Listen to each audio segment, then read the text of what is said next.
Hello, everyone. Welcome to the monthly NRHS Iowa Chapter YouTube slideshow.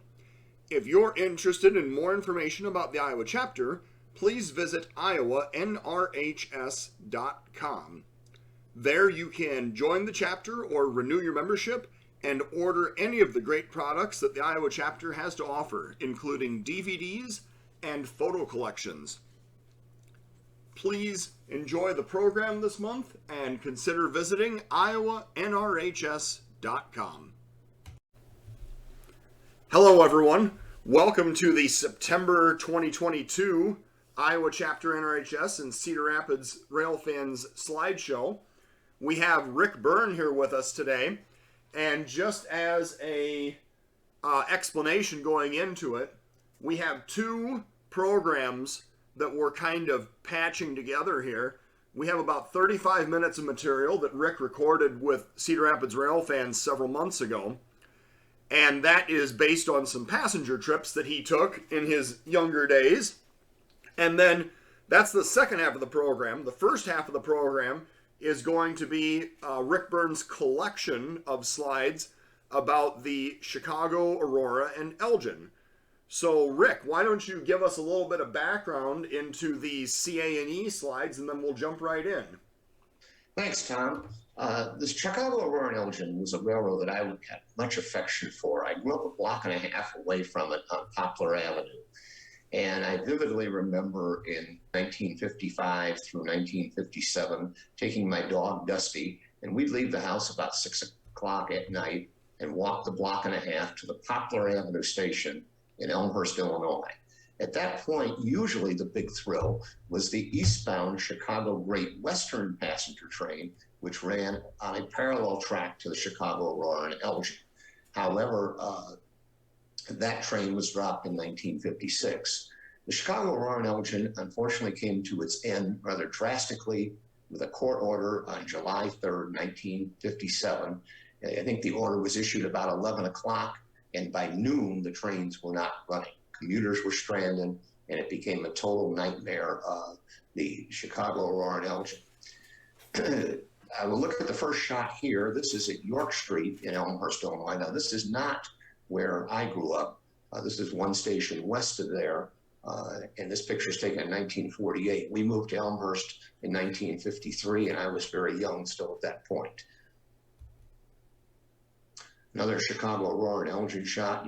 The thing that you can notice here is the Chicago Great Western on the left, running parallel to the Chicago, Aurora, and Elgin. This would be at Poplar Avenue in Elmhurst.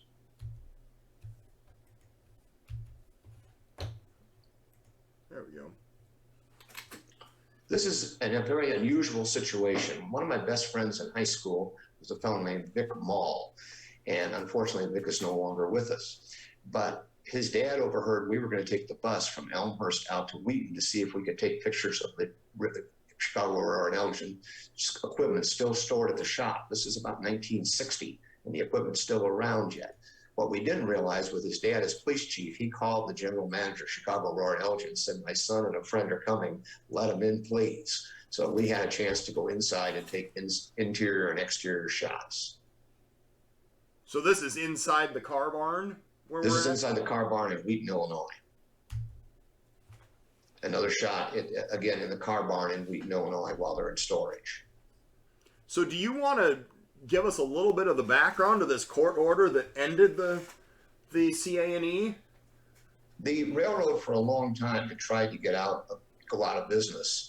And of course, they were governed by the ICC, but not the ICC, Tom, but listeners, you know, this is the Illinois Commerce Commission because they were an intrastate railroad, ran from Chicago to Wheaton, and where they had branch lines going off to Elgin and Aurora, and then off of those lines, there were branch lines to Batavia and Geneva, St. Charles. The railroad ran a very fast service. I want to take a minute, though, and discuss safety. The Chicago, Aurora, and Elgin had wide open third rail with no fencing whatsoever.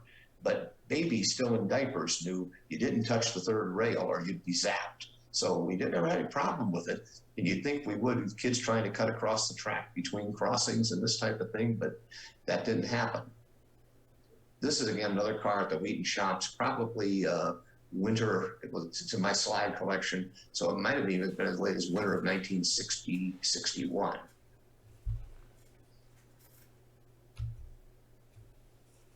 Another shot of the snowplow, again at the Wheaton shops.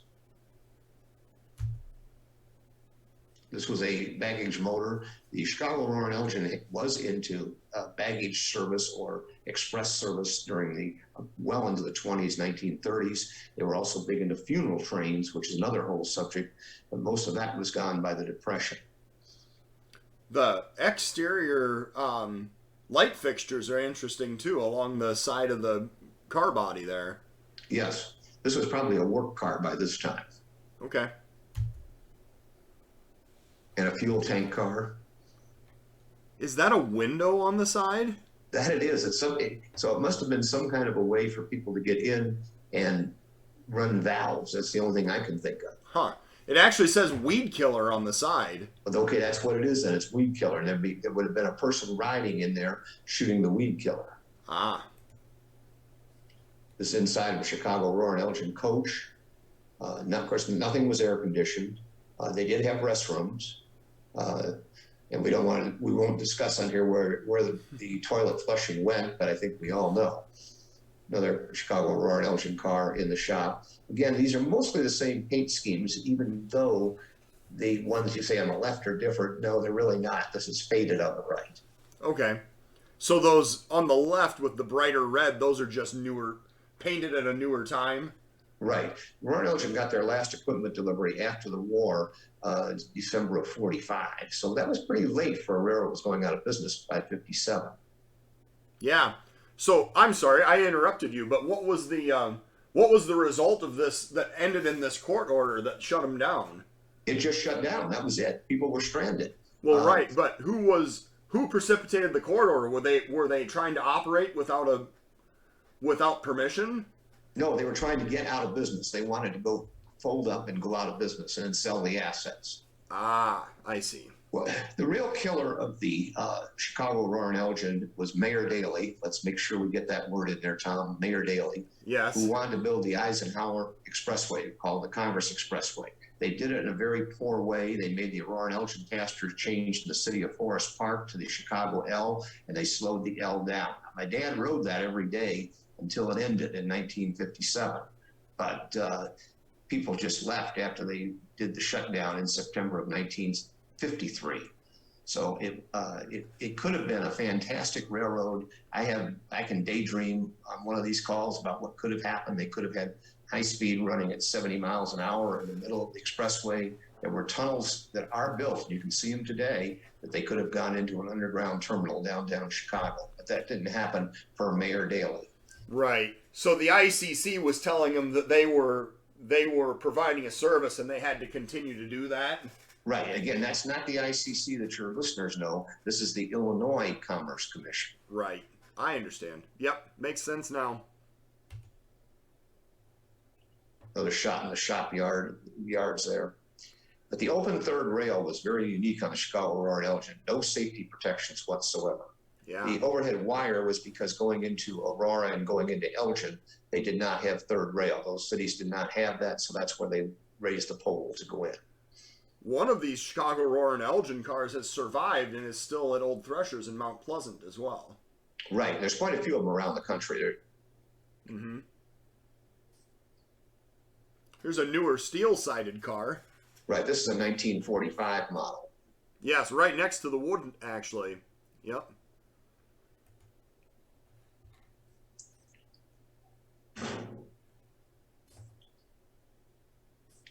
This shot is at York Street in Elmhurst, Illinois. You can see at the left the Chicago Great Western.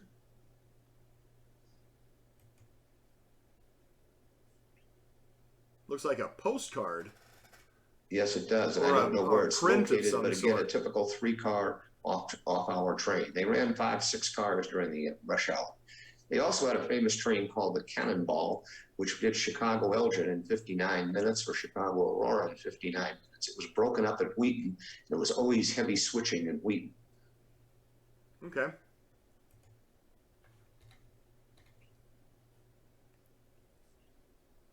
This again is at Elmhurst York Road. You can see Millie's on the left where you used to go get stuff. And there's a lumber yard on the Chicago Great Western over on the right.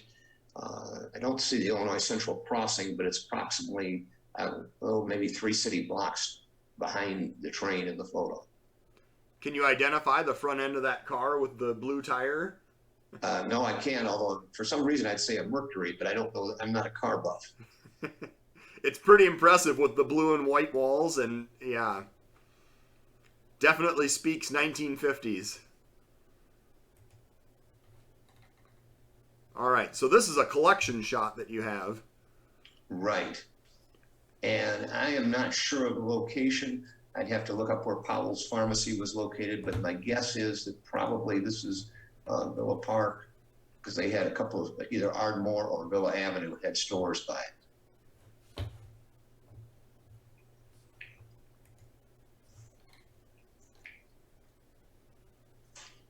Another Chicago Great Western shot. I believe this would be westbound. I would say this is probably in Bellwood or Hillside because of the water tower in the back. We did not have a water tower in Elmhurst at this point. All right.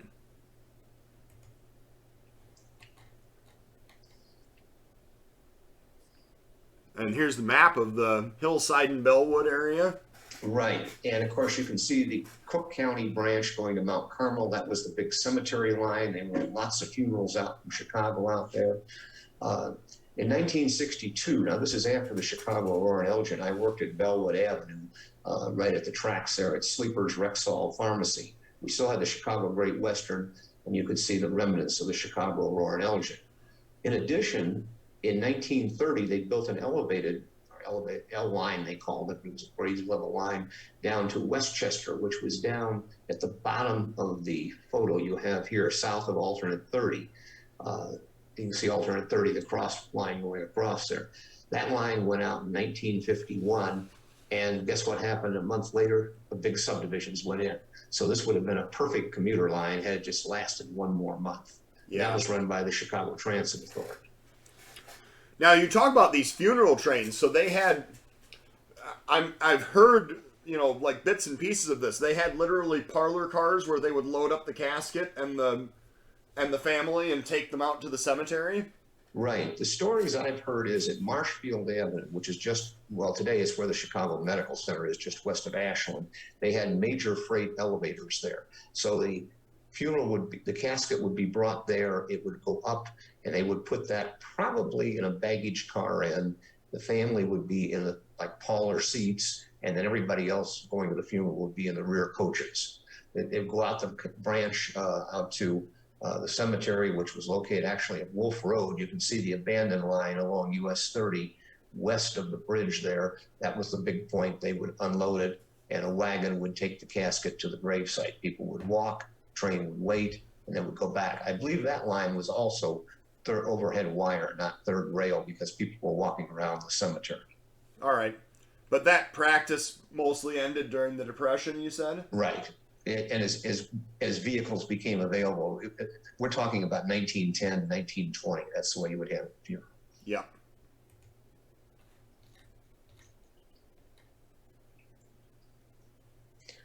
This is the Chicago Aurora and Elgin crossing. This is an Oak Park crossing what we would call the Chicago. Actually, it's the Baltimore and Ohio Chicago Terminal, but the main railroads operating on it is the Sioux Line came down through here, and also the Chicago Great Western.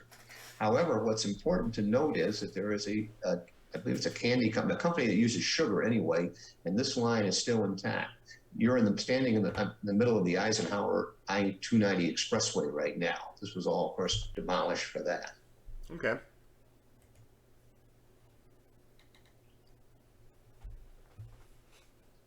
Another shot, similar location. Yeah, this is the same there's diamonds. A Chicago elevated train on the right and the Chicago Aurora and Elgin on the left. Okay. This is in Oak Park, Illinois. Poplar Avenue, that's where my dog and I would come down and meet my dad, and you can see the Chicago Great Western on the left over there. Poplar Avenue, if I can take a break, Tom, was an interesting street to grow up on. I grew up at 458 Poplar. It's a 1.3-mile street. And as a kid, I learned about railroads quick. It only crossed one 4-track main line, the Chicago and Northwestern coming out of Proviso Yards, 2 double-track main lines that you're showing in the photo here, the Chicago Great Western, Chicago Aurora and Elgin, and then 2 blocks south, the Illinois Central. What's left today, of course, the Illinois Central is now the CN. That was always single track and still is. And Chicago Northwestern is still 4-track, or UP today as it comes out of Proviso Yards. Did the CNE use semaphore or train orders also? No, hey, I'm glad you brought that up. Trains never stopped at stations. You said, wait a minute, they're supposed to get passengers. What are you trying to say here? No, they never stopped here. If that semaphore was down, the train went by at 60 miles an hour. My dad did something probably a little foolish, but he started working at Borg Warner in February of 1953, and he would take the train out at night and paint the house after working all day in the law office. And when he was buying the house, the owner of the house made such a point to say, be sure and pull the signal up, because if you don't, they're going to fly by you. Yeah. And so this, again, today you'd have a car and you'd drive out. Back then you took the train out. Yeah. Interesting. So this is literally a flag stop. Yes, everything was a flag stop in Chicago. I'm sure that there were stations that were not, but right. The majority of them were flag stops. There's the station at Poplar Avenue. Again, that actually lasted about 1965. There was a neighborhood store in there that continued. Okay.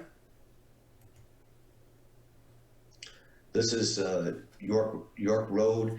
It's got to be about 1957 because the Rexall drugstore, which you can see on the right there, opened up in 55 or 56. So I'm going to say this is somewhere 56 or somewhere 57.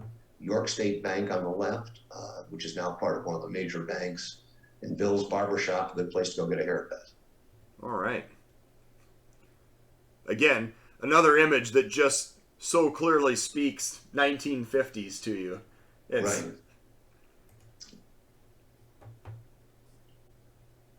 This would be the shelter at York Road. You can see on the right, again, the Chicago Great Western, the lumber yard. Of course, both of these are trails today. There's the Chicago Great Western Trail, which is over where the flashers are on the right. And of course, the electric trail, Chicago Aurora and Elgin on the left. This is probably 1961 after the abandonment. Okay.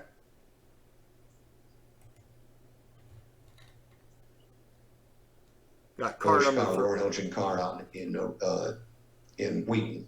Yes, this is after the shutdown again. Yes, this is after the shut. This is that famous trip with McMall. Right. And did they move all of their equipment out here, or did they have other shops? Everything was there. That was where the corporate office was. That's where the equipment was, all the maintenance and everything. Got it.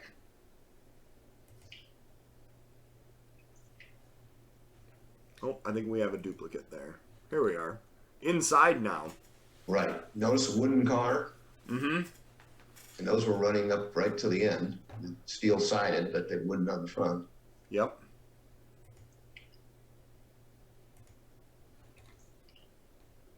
This has got to be the summer of 53. This is, again, a purchase slide. This is coming around the big curve into Marshfield Avenue, 4-track on the CTA. But you can see these things are sort of tearing down. They're getting ready to build the expressway. Again, should that have been done? No. But could I justify the Chicago Aurora and Elgin? A lot of it ran so parallel to the current UP main line with commuter service that was it duplicative? I don't know. This was a walk to the train railroad. Nobody drove up and parked their car at the railroad. Yeah. Notice the windows are down too. Yeah. Another Chicago skyline shot here. Well, and also look down, you see Chicago Union Station, all the train sheds. Mm-hmm.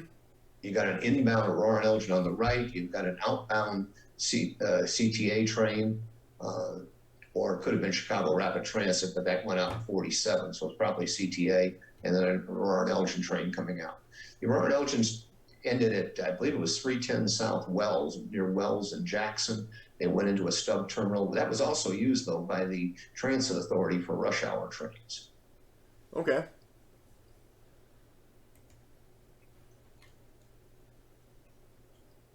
the considerably older shot with but you're showing the third rail here. That's interesting. Yes, no fencing of the third rail or anything like that.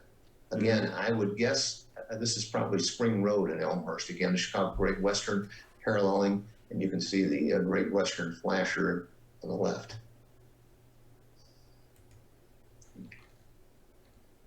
Another shot inside the shops.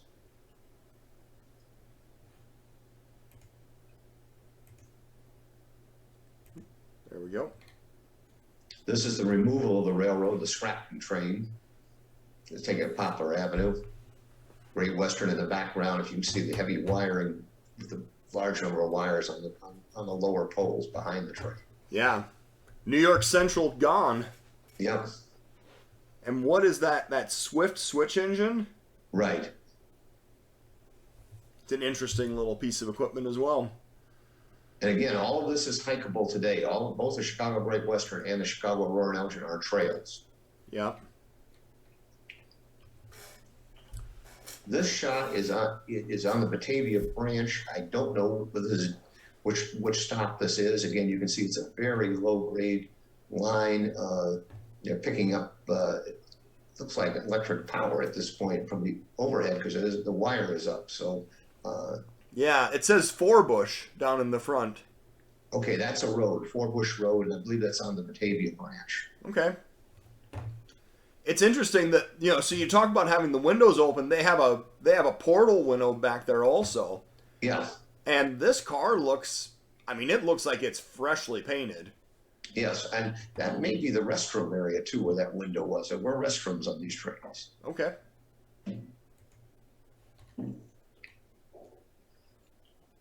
Now this is taken, of course, in Centerville, Iowa. This is June of 1963. Well, I just graduated from high school, but two young college guys, Jerry Widemark and Roger Puta, who are no longer with us. For those that know the Roger Puta name, Marty Bernard, his high school friend, has digitized his 50,000 slides.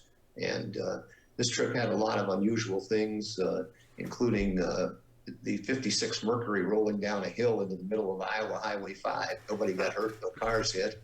And we went the wrong way on a one-way dirt road, apparently, and we had a little chat with the Centerville police. So it was sort of an exciting day. But again, this is the middle of June, 1963.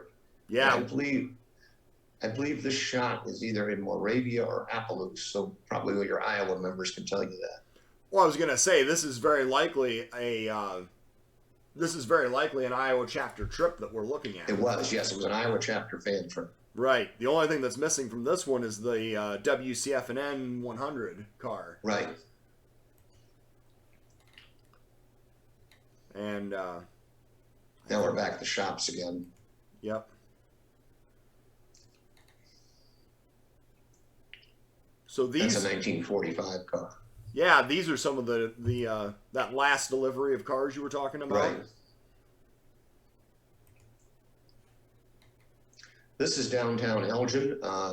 You'll notice the station on the right there. Notice the overhead wire. Pole is up, I think. No third rail. And we actually had a next door neighbor who had a daughter born in 1940, and she, for some reason, left high school and went to Elgin Academy. It was a private school, but she was an Aurora Elgin rider every day from 1950. Let's see, she graduated in 58, so she would have started riding high school about 1955, 56 until the service ended. Yeah. Now, it's interesting to see. Sometimes you see the 3-car sets. Sometimes you see a single car running around like this.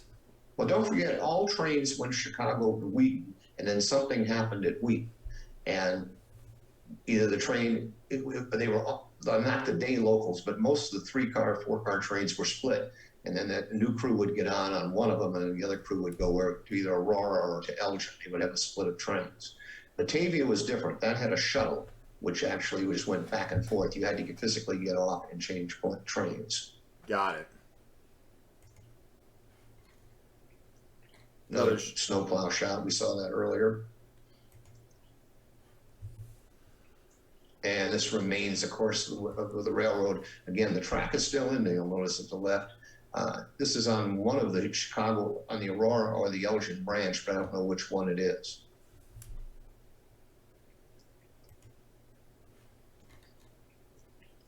Oh, there's Again, that. the scrapping of the train.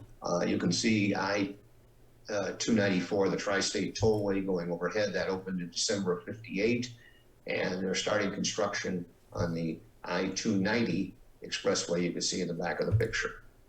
Okay. Again, you can see the schedules of the trains here going out to Elmhurst from Chicago. Elmhurst is still a very upscale community. In fact, when the high school needed rebuilding, they tried to pass a bond referendum for $90 million to rebuild the high school, and it was a write-in to change it to $109 million. They added more money to the school referendum. So the schools are very important in Elmhurst. That's a 1946 schedule, an older one. Coal still that was coal for your house. Yeah. Don't forget, people were still burning coal as their main point of heat. The home we bought had a coal furnace. It was built in '29, but it was natural gas heated by the time we bought it in '53. Okay. Again, the weed killer car. Another shot at the shops. Yeah, so some of the equipment was just parked outdoors and started rotting away. Yeah. Right. Most of it was parked outdoors, actually. Yeah, I imagine those wooden car bodies without any paint or treatment started to rot away pretty quickly. Yes, they did. Well, there's a little better shot of this 307 that was outdoors also. Yeah.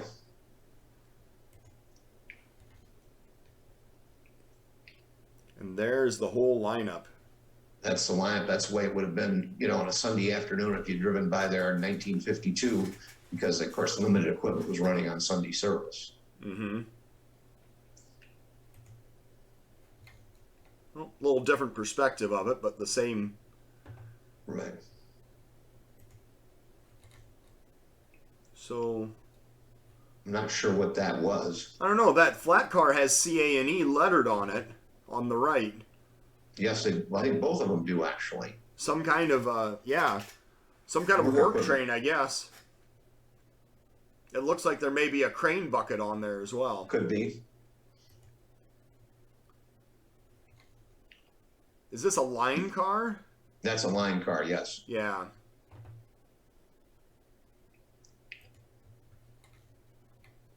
And there's that. It has a different paint scheme from all the other ones. That's what caught my eye right away. But you notice the Aurora and Elgin had the blue paint scheme, the sort of pink and light blue paint scheme. They had several of them running. Yeah. At one time, they were in meal service in the 1920s. That, of course, went out fairly early after that. Sure. Can you blow that up a little more, Tom? Let me see what that station sign says over there. I can take it. I can't read the sign. It says entrance, and I can't read. Just entrance, okay. Yeah, I can't read the lower part. Yeah, this is in Lombard, running along the Chicago and Northwestern, probably where it's split. I think you can see the CNW there in the background. Right, and that's, of course, the UP main line today. Mm-hmm. And don't forget, in the middle of all this, growing up as a kid, the Chicago Great Western and the Illinois Central were running trains as well. So there was plenty to see. Yeah. This is the interchange for the Indiana Harbor Belt or the Baltimore and Ohio Chicago Terminal in Bellwood. This would be at Bellwood Avenue.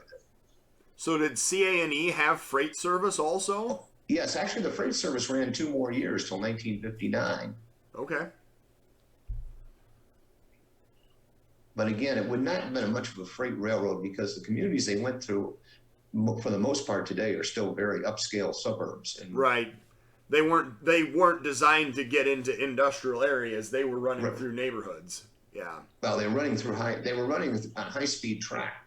But this might have been a substitute, actually, for running on the Union Pacific, which is very crowded today. If this had all existed, would have moved everybody to the Chicago Aurora and Elgin as the passenger line to run out of Chicago. Yeah. Back inside the car shops. Yep.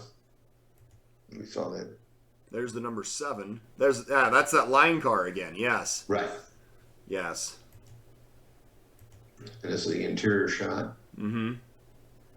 Is this your buddy that you went out there with? I don't know. It probably is. I can't tell from a distance. And Yeah, it's from the back and you can't see yeah, a face. Yep. overhead wire in the shop so the people could wander around the shops with no danger. Right. Back to Poplar Avenue. We saw this earlier. Yes. York Road, back to the shops. Elgin. All right. Well, I think that is the end of our program. That's our last slide. So that's the end of the first half of our program, I should say. And then make sure and stay on. We're going to jump right into the second half of Rick's passenger program. So thank you for recording this with me, Rick.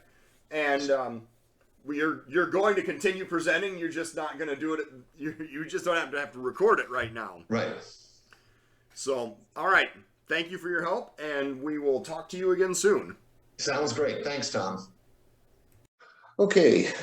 I hope I don't bore everybody with this, but I had an exciting life. I think I was very, very fortunate.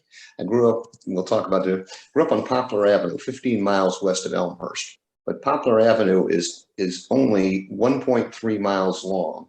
It only crossed one 4-track main line, 2 double-track main lines, and a single-track main line in its 1.3 miles. So it's a pretty interesting street to be on. This is the first shot. This is the 4-track main line coming out of Proviso Yard. This is obviously a westbound CNW train. This is taken in 1962 at Poplar Avenue. There's another shot at, this is at Clinton Street. This is Elmhurst Station number 3, I believe. Number 5 is the station that's there now. But this is the station that was there then. This is a triple track. That's a westbound Wheaton Express. Everybody hear me okay? Yes. They've got an eastbound shot here, a rather unusual shot. That's station number 4 over there on the right.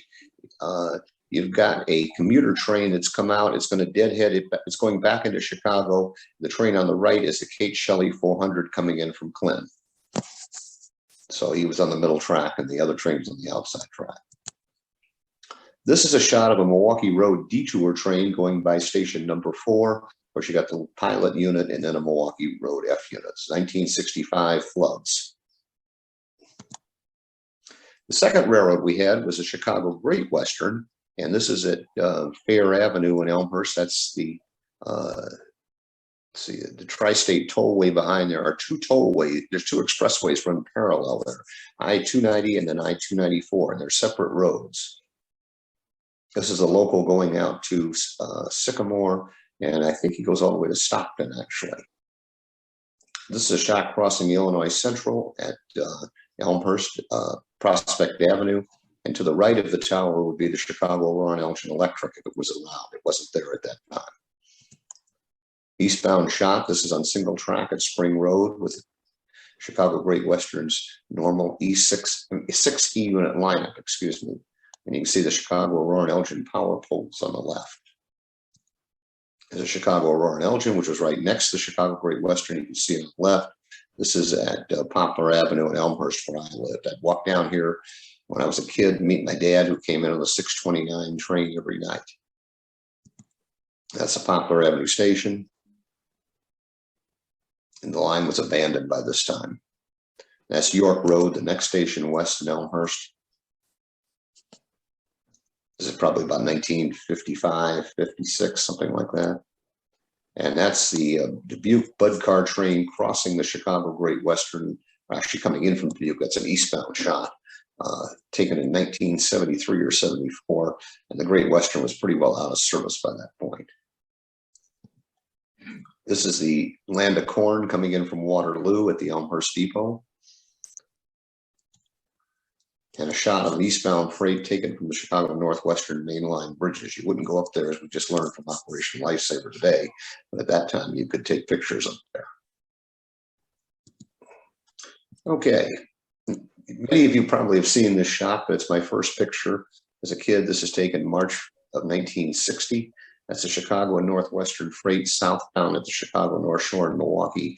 urban line, and you can see they're taking out the double track on the Northwestern. It's called Ryan Tower, and the road where the car is Highway Wisconsin, or Highway 100. A shot from the tower, a southbound North Shore train. He's going 80 miles an hour at this point. The line car at Ryan Tower crossing the Northwestern. And the Electroliner, the pride of the North Shore line. Both the Electroliners are in Union at the Union Museum. These ran 85 miles an hour. They could run 85. They had dining car service as well as coach service on a very comfortable ride from Chicago to Milwaukee. This is a fan trip at the Zion station, which is no longer there.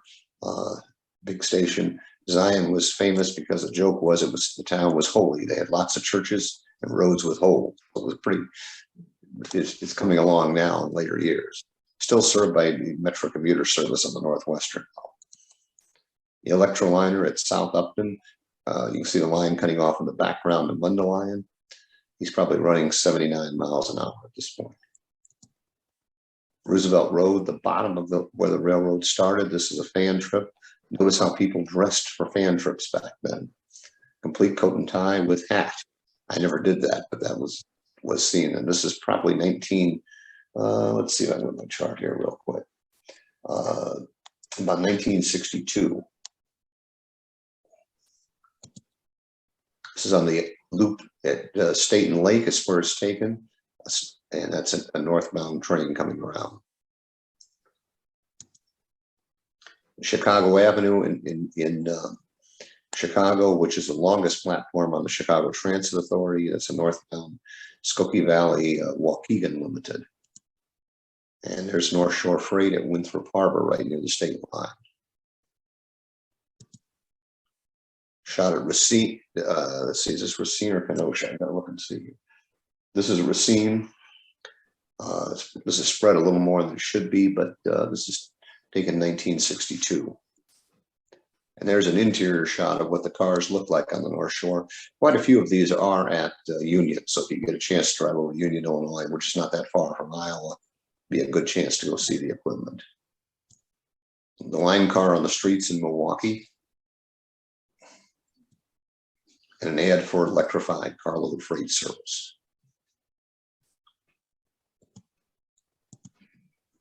Now, when I was in high school, this is what you went after. Burlington Steam. This is, I believe, 5632, going by the Ola Tower, just east of Aurora, Illinois. Doubleheader at the Naperville Country Club, 4960, currently out on the Grand Canyon Railroad, and 5632. And let's see where this shot is here. Second, flip my page.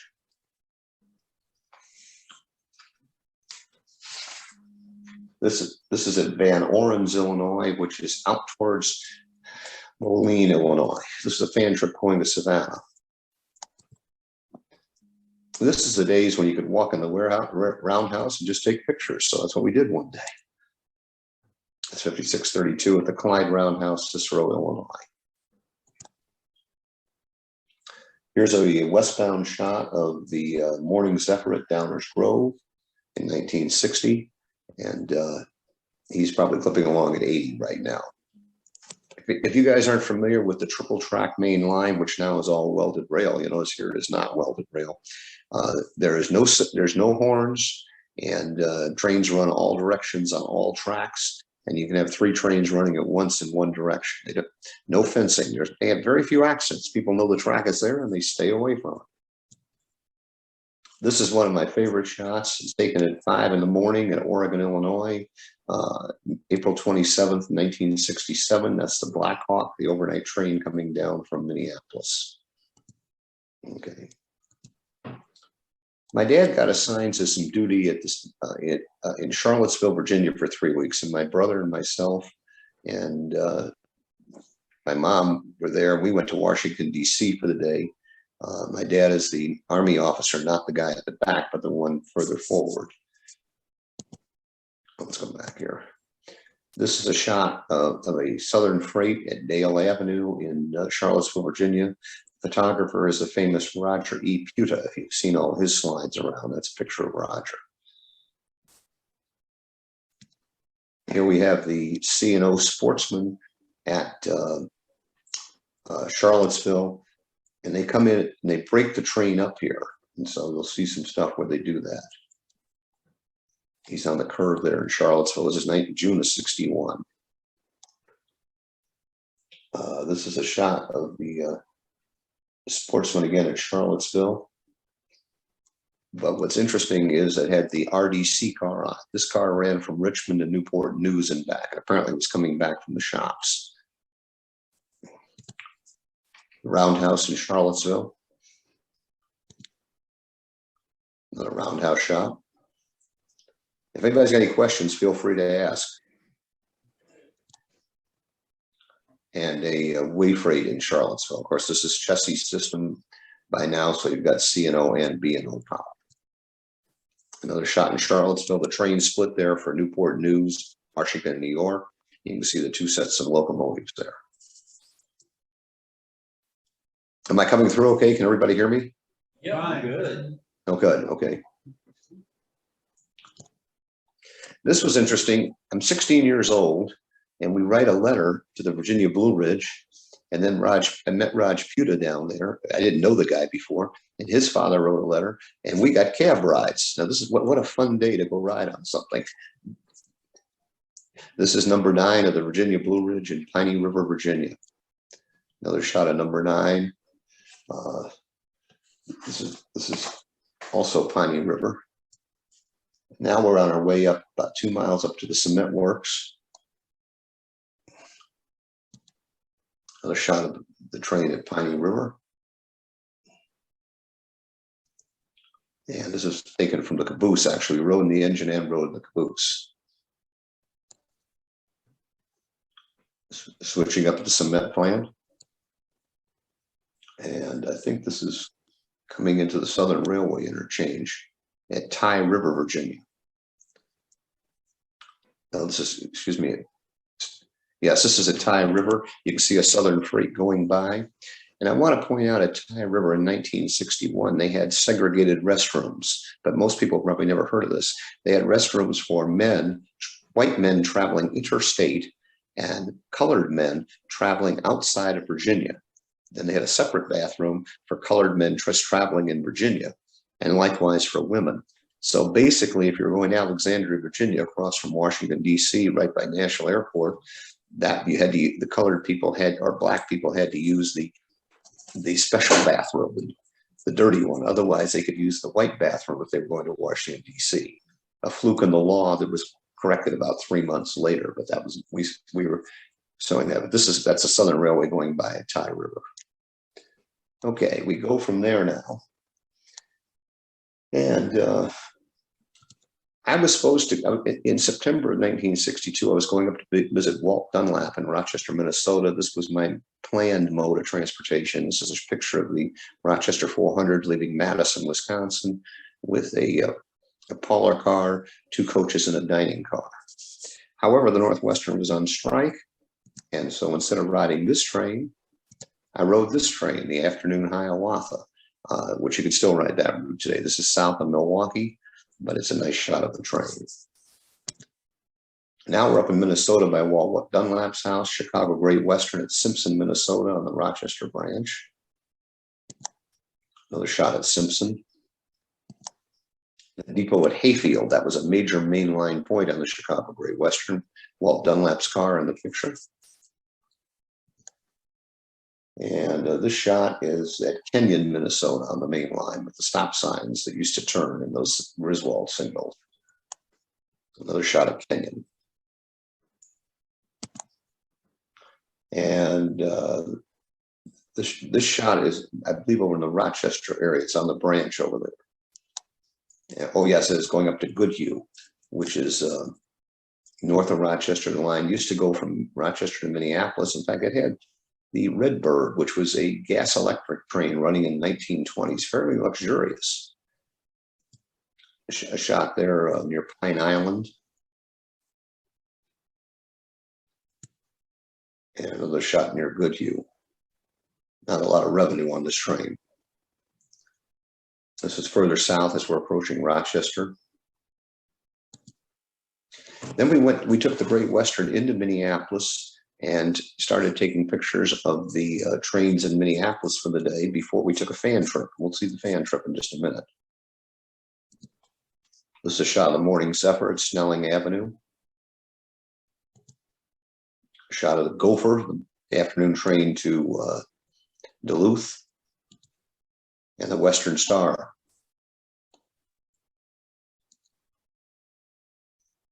Now, why were we going up there? Well, this is up in Duluth, Minnesota now. They hooked a fan trip running from Chicago to Hibbing, Minnesota. We went overnight on the Northern Pacific, and then we picked up the Mesabi 514. The Mesabi photo, there's the fan trip train. Going up Proctor Hill with dome cars, which was unusual. This shot, I believe, is some notes here a second.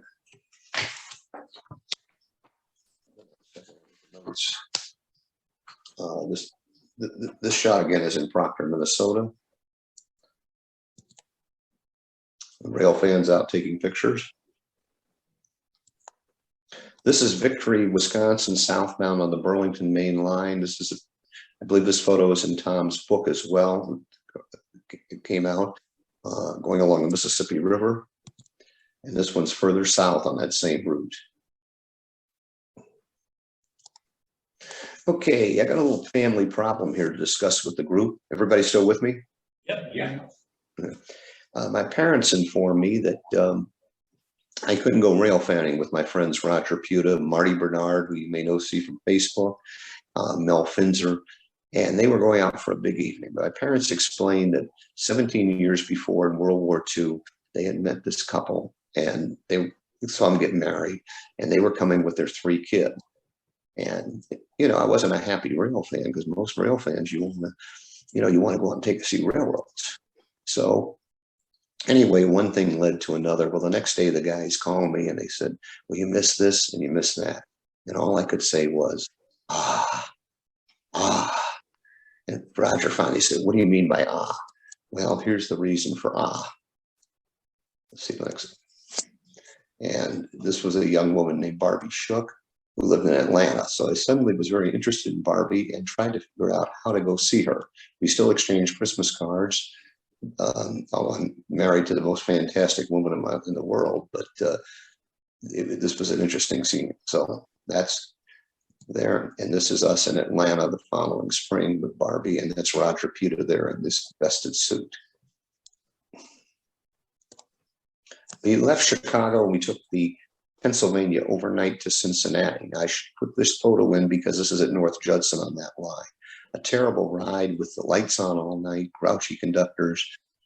So it wasn't really rail appealing. The train was sort of a funny train because it was 3 trains hooked together. I started out with head-end cars, baggage and mail, going to Cincinnati. Down the back of that was in sleeping car coaches and then baggage and mail going to Columbus, Ohio. And hooked on the back of that was then start out with baggage and mail again, going to Louisville. The Louisville cars cut off at Logansport, Indiana, and the other cars cut off at Richmond, Indiana, going to Columbus. So that's on the night train. This was the day train at North Judson. We changed in Cincinnati and took the Southern's Royal Palm. This is a shot of the Royal Palm at Austell, Georgia. At that time, when this picture was taken, we had a full dining car and learned to eat grits on the dining car and had a delightful ride from Cincinnati to Atlanta. This is taken in April of '63. This is downtown Atlanta in April of '63. Notice the REA, the Pennsy cars, the Burlington cars. This is a terminal station. The private car on the left over there with the open observation over here. Everybody had noticed that. Refrigerator cars back here. Atlanta had 2 stations. This was the big one, and there was another one called Union Station, which is right about here, actually. And we'll see some photos in both stations. That's the throat to terminal station. All this is gone now. Lots of baggage going on. You can see the baggage carts are full. This is the Crescent, not the Southern Crescent, but the Crescent coming in via Montgomery, the Atlanta and West Point, which is CSX today, at Newton Terminal Station. This is out in the yards east of Atlanta. The Georgia Railroad and the Atlanta West Point and the Western Railway of Alabama were all part of the same group. Another engine shot. This is a start shot of the Georgia Railroad. I believe this is taken at, this has got to be taken at Union Station, at the smaller station. This is the night train at 9 o'clock out of Atlanta for Augusta. An E6 coming off the Chicago-Atlanta train, the Georgian. And this is the equipment for the Dixie Flyer, which ran overnight to Jacksonville from Atlanta. Another shot of the Dixie Flyer. Notice the gas, save with gas is better. This is the Georgia Railroad in Decatur, Illinois, where Barbie lived, or Decatur, Georgia. I said Illinois. This is the day train going to Augusta. It took 6 hours to get to Augusta. You can drive that in 2.5 today on the interstate easily. There's the Decatur station with a freight approaching. Another freight shot. The intermodal and just one intermodal. Georgia has a strange law that all highways have to be state highways. So every time you're on a U.S. highway, there has to be a state highway hooked onto it as well. And there's the tail end of the train. This was over in the yards at the Atlanta and West Point, Georgia Railroad. Another shot of that. Some billboards in Atlanta. The Nancy Hanks till 1961, seats reserved for white passengers only, very racist railroad.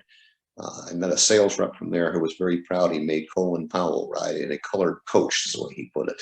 So not exactly a nice place to hang around. This was our other train going to Columbus, Georgia, the Man of War, both named after racehorses. And that's a shot of the Nancy Hanks coming in from Savannah. Okay. We left Atlanta after we visited Barbie for the weekend. We took Seaboard train number 5 over to Birmingham. This is a later shot of it when the mail was gone, but it's on the Seaboard main line. Southern Railway main lines are to the left over there, leaving Terminal Station. The interesting thing on this train, they came through right after they collected tickets and took orders for fried chicken dinners in Piedmont, Alabama. When they got to Rockmart, Alabama, Rockmart, Georgia, they wired the local agent wired the order to, using the telegraph over to Piedmont, and the local restaurant had the food and sold it on the train. Another shot of the same route. This again is 1967 because it says Seaboard Coastline, but it's an example of the locomotive power. Another Seaboard Coastline shot again, same place, but again, a little later than 63, but about the same kind of power. This is a shot of the Sunnyland. We took this from Birmingham to Memphis. You can see one coach on the back there. This is in the Birmingham station. Now we're in Memphis, and we're getting ready to get hooked on to the connecting train 808, which was also called the Sunnyland, but went from Memphis to St. Louis. Now, we had written some letters before, just like we did earlier, and let's see if we get the next shot. There's another shot of Sunnyland here in Memphis at the Illinois Central Station. And as you can see, we rode first class. We were on the front of the engine. The engines were all named. I got to ride in the cab from Memphis to Chaffee, Missouri, and Raj Puta rode from Chaffee, Missouri to St. Louis. It's a shot from the cab going over the bridge, leaving Memphis. Another shot en route. I believe this is Blytheville. Yeah, this is Blytheville. There's a train. We had photo stops all the way along the way. Blytheville. This is High 80 or Hay 80, loading mail. You notice the RPO card gets the mail out of the mailbox. They postmark it on the train. This is Cape Girardeau, Missouri. And that trip, we came back on the GM&O, now called the UP route, with where Amtrak runs today. Okay, This is January of '68, and I had just been to a wonderful party, met an all-blind date party, met a wonderful woman, and she's the mother of my 2 kids and the greatest woman in the world, my wife, Linda. This is taken in Gainesville, Georgia. And many of you may know the photographer of this picture. It's Bob Johnston, who writes all the Trains magazine articles about passenger trains. I was with Bob last weekend rail fanning, so we've known each other for many, many years, but this was a Bob Johnston photo. Most guys have bachelor parties before their wedding, and we had a bachelor party. Obviously, we all had our drinks. Oh, we had our cameras, excuse me. And this is taken on the south end of Atlanta. The guy in the orange jacket is the librarian for Trains magazine, Tom Hoffman. The guy in white trench coat on the middle there is Raj Puta, the blonde-haired guy. Ron Salters, my brother Don Byrne, the late George Harwood on the other side, and Gil Norman. So anyway, this is how you have a great ending to a great party. So that completes the program. I have one more short thing I could put on if you'd like, so we'll go from there and tell me what to do. Yep, go for it. Okay, well, we'll do that. Now let's see, how do I do this? I guess I get out of this, I stop share, then I go back in and share screen again, I think. Wait a minute, I gotta get the other program opened. PowerPoint.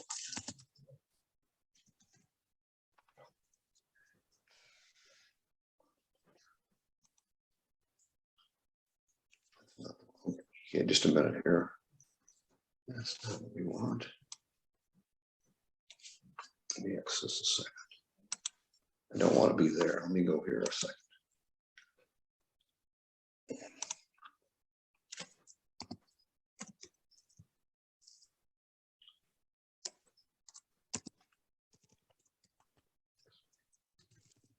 Does anybody have any questions? I'd be glad to answer if it would mean anything to anybody.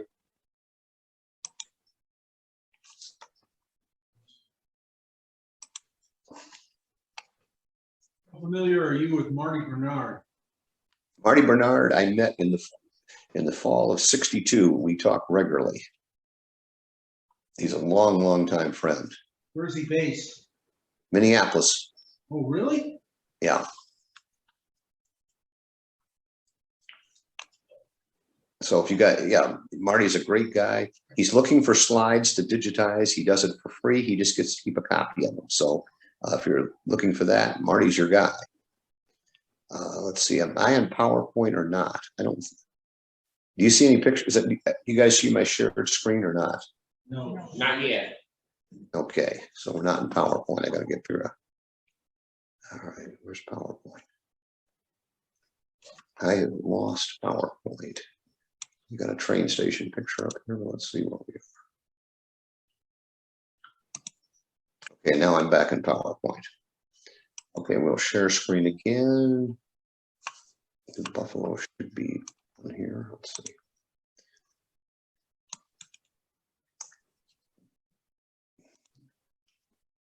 Great, I'll just maximize it. What's that? Yep, you're fine. You got it. Oh, good. No, there's quite a few of us that have been around in the photo in our photo group. Bob Johnston. We had Mel Finzer, who's a United Airlines pilot. He's got the Roger E. Puta collection now since Roger passed away, and he's got a fantastic set of pictures out of Naperville. We had with us Dave Poplonsky, Friends of the Burlington Northern Railroad, was with us.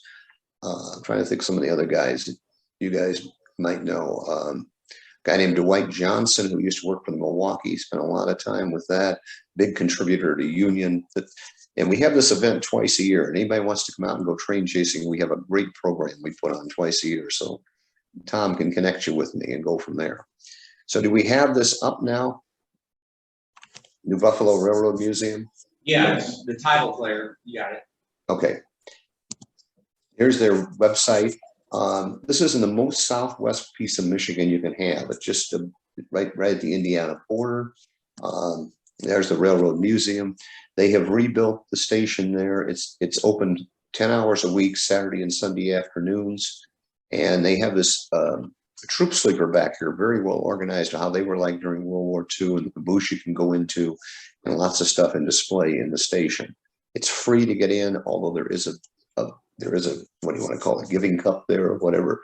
And then, but it's a great place to go, and I'm trying to help support them and get them to grow. They have some live entertainment in front of the station. This is the morning Amtrak train coming out of Grand Rapids in Holland, going to Chicago. This is a picture taken of Operation Lifesaver. This is Annie Brown, who is basically, well, she was the Southeast Regional Manager for Senator Harry Piers. This is the head of the museum, Vanessa Thune, the mayor of New Buffalo. This is Mike Ryan, who is Congressman Fred Upton's chief of staff. And this is Derek James, who's speaking to you from Amtrak. He'll be your speaker in May, and he's a heck of a good speaker. And of course, we had the railroad police there. This is Paul Brady from CSX, Marion County Sheriff, and Aaron Delgado from Amtrak, along with Vanessa Thune. This is a boxcar you can go into and go through as well. These were the trains of the Pierre Marquette, the one railroad we were showing, and this train was overnight to northern Michigan only in the summer. This train, we think, ran from Chicago to New York, probably abandoned in the 20s. The Night Express was a Chicago Grand Rapids train. The Furniture City Special ran from Chicago to Grand Rapids. The Peninsular ran from Detroit to Muskegon in 4 different trains. Came out of Detroit on the sleeping cars came out on the Motor City Special, which was all Pullman. Then it connected to a local train to Grand Rapids. The Peninsular ran from Grand Rapids to Holland, and then it was put on the Chicago Muskegon train for the sleeping cars that went through. The Peninsular was steam powered, made 2 stops from Holland to Grand Rapids, and it was 3 minutes faster than a nonstop Amtrak train today. So you can see what some of the problems are with Amtrak. This is one nobody ever knew where it was. The Businessman Special. We thought that was a cute name. There's a picture. These are some pictures on the wall at the museum we were getting identified. This is Wyoming Yard in Grand Rapids, 1947. And this is an advertising shot from 1947. Again, Grand Rapids. This is near St. Joe, Michigan. This is Muskegon, Michigan, where they had an open house in 1947 and 48. And that depot is still there today. It's the Chamber of Commerce. This is taken in Bay City in 1940, which was the afternoon train to Detroit. And another shot. This is the turnaround shot at the museum. The museum does not own the coaling tower or the roundhouse there, but they're helping getting that redeveloped. That still stands today. So you can go take pictures of that, no problem. If you go to New Buffalo, a great place to eat is the Ghost Island Brewery, and you want to sit out on the deck because the entertainment's pretty good. That's entertainment. There's your deck right here. You can sit out here. This is Amtrak 351 cruising along. He's slowing down now. He's going about 100 right now. That's the 110-mile-an-hour track from Porter, Indiana, going over towards Detroit. He's slowing down for the New Buffalo station. That's a turnaround shot. You notice it's heavily fenced, but you can nicely get pictures. Pretty good spot. And Ghost Island's got good beer and good place to eat. They are having to run baggage cars because they have to have a certain car length for the crossings. And that's why you'll see this a lot. There's not baggage service on the train. This is a station in Buffalo. It's a brand new station with condos nearby. There's also a casino there that has a shuttle to the train. And of course, it's on 110-mile-an-hour track. This is Forest Beach Road, about a mile and a half out of New Buffalo, and he's already up over 100 at this point, cruising along through the grade crossings. If you're in that area, another thing to turn on is the South Shoreline, and this isn't here anymore. All the pavement's been removed. This is going to be double tracked. This is the old depot there. They've saved the facade, which is going to be used for another building. And it will run on 11th Street. This runs to Chicago at 80 miles an hour. So it's a very good ride, but a lot with street running. That's a shot of the same South Shore at Trail Creek, east of Michigan City. There's some advertising on the train. This is Bishop's Road. Notice the length of these trains. This runs into South Bend Airport, and he's going 79 at this point, racing over to Michigan City. And that completes the programs, but I will be glad to answer any questions if anybody has any. Any questions at all? Or are we all No, set? Roger, I think we're good. Thank you. So hopefully, Rick. Thank you, Rick. well, I'll be glad to do another one if anybody's interested. And I know they're old pictures, but they show a lot of things. So we'll go from there then. Well, thank you very much for letting me come over and speak, and look forward to meeting you guys one of these days. Thank you. Thank you. Thank you. So give a big wave and good night. All right. Here we go. Night. Yeah, he was talking about Marty Bernard. Some of his photos are on a Facebook group. If anybody's in Facebook, He's got a lot of stuff on Facebook. yeah, it's the group is called For the Love of Trains. Oh, he's That's- got stuff on Rock Island, Milwaukee.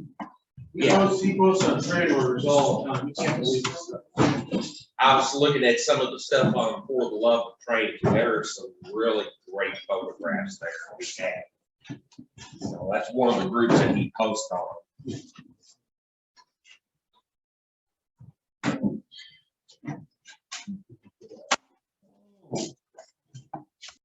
This presentation of the Iowa chapter has been brought to you by Steel Highway.